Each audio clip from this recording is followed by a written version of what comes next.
이재명 경기도지사에 대한 예정된 상고심 선고 기한이 열흘이 훌쩍 지났습니다. 대법원이 이 지사가 신청한 위헌법률심판 제청에 대해 결론을 내지 못하고 있는 상황에서 이 지사의 지지율은 역대 최고를 기록했습니다. 이정혁 기자입니다. 지난 9월 2심에서 당선 무효형을 선고받아 정치 생명의 위기를 맞은 이재명 경기도지사. 하지만 지지율은 역대 최고치를 기록하며 상반된 양상을 보였습니다. 여론조사 전문기관 리얼미터가 실시한 2019년 10월 광역단체장 평가에서 이 지사는 46.1%의 지지를 얻었습니다. 당선 직후인 지난해 7월보다 16.9%포인트 오른 수치로 재판과 구설수가 무색한 결과입니다. 하지만 대법원 선고를 앞두고 있어 불안 요소는 여전합니다. 이 지사가 신청한 위헌법률 심판 제청이 효과를 거두지 못하고 선고가 중단될 가능성도 낮다는 관측이 많습니다. 1988년 헌법재판소가 생긴 이래 대법원이 신청을 받아들여 결론까지 이른 경우가 12번에 불과하기 때문입니다.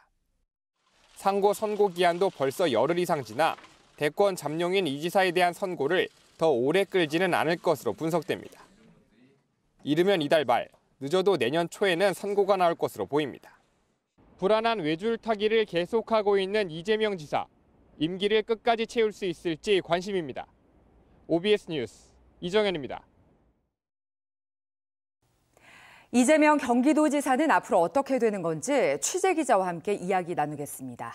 이정현 기자, 헌법재판소에서 이 지사가 유죄를 선고받은 공직선거법 등에 대해서 위헌 여부가 가려질 예정인데 이 지사 재판에는 앞으로 어떤 영향을 미치게 되나요?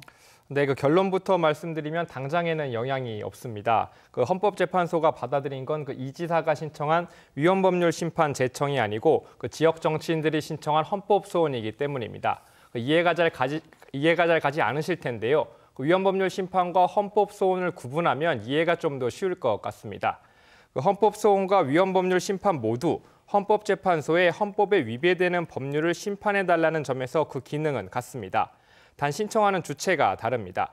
헌법소원은 대한민국 국민 누구나 요구할 수 있지만 위헌법률 심판 제청은 법원과 소송 당사자만 할 수 있습니다.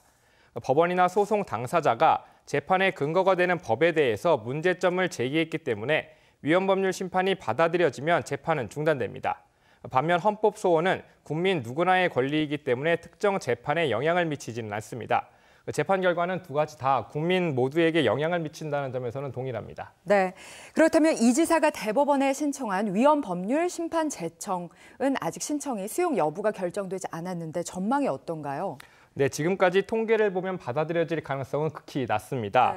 헌재가 1988년 만들어졌으니까 이제 32년 됐는데요. 대법원이 제청에서 결론까지 나온 게 최근까지 12건밖에 되지 않기 때문입니다. 1년에 한 건도 채 되지 않는 수치입니다. 위헌법률 심판 제청이 주로 1심이나 2심에서 신청을 하기 때문에 조금 늦은 감이 있다는 분석도 있습니다.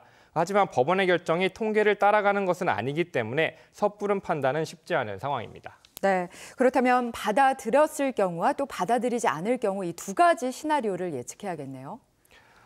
네, 맞습니다. 대법원이 이 지사의 신청 요구를 받아들일 경우에는 재판이 중단됩니다.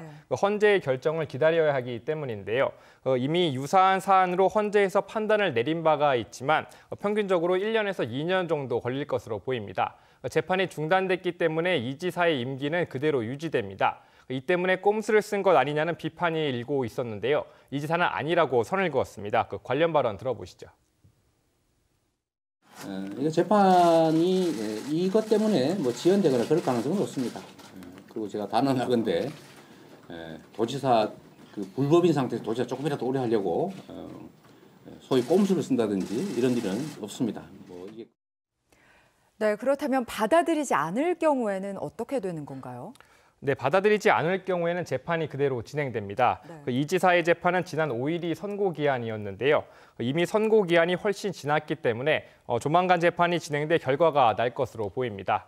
대법원에서 무죄로 결론 난다면 파기환송돼 고등법원에서 다시 재판을 진행합니다. 유죄로 확정될 경우에는 이 지사의 당선은 무효가 됩니다. 네, 만약에 이 지사 당선이 무효가 된다면 내년 총선 보궐선거가 되는 건가요? 네, 맞습니다. 선거관리위원회에 확인해 봤는데요. 내년 3월 15일까지 대법원에서 당선 무효 결정을 통보하면 4월 15일 총선 때 보궐선거가 가능하다고 밝혔습니다. 그렇다면 만약에 유죄를 받을 경우에는 이 지사가 기댈 수 있는 거는 헌재가 지금 현재 심판 중인 헌법 소원뿐이겠네요. 네, 맞습니다. 처벌 규정의 경우 소급 적용을 받습니다. 이 지사가 유죄를 받은 공직선거법 250조가 효력을 상실하기 때문에 유죄를 받았을 경우 재심을 청구할 수 있는 권한을 갖게 됩니다.